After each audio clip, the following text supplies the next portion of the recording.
This afternoon, we will be providing an update on a tragic act of violence in Barrhaven that has left 6 people deceased, including 4 young children, as well as 1 injured male.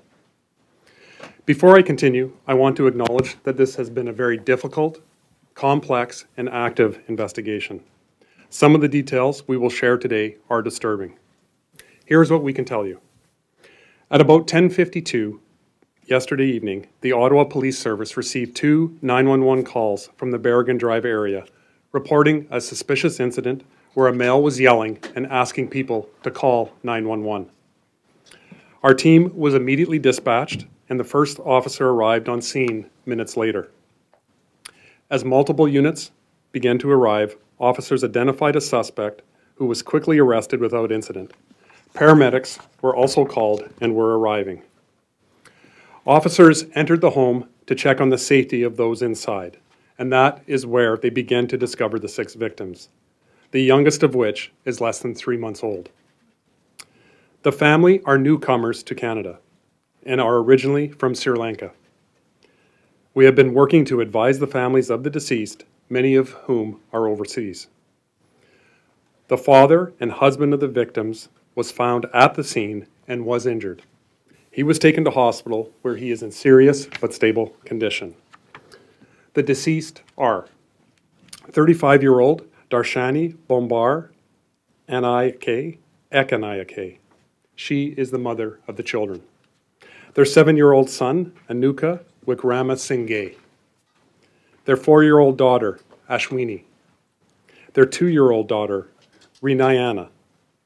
And their 2.5-month-old daughter, Kelly. Also found deceased is 40-year-old Americone Gamini Americone, who is an acquaintance of the family who has been living at the home. He recently arrived in Canada.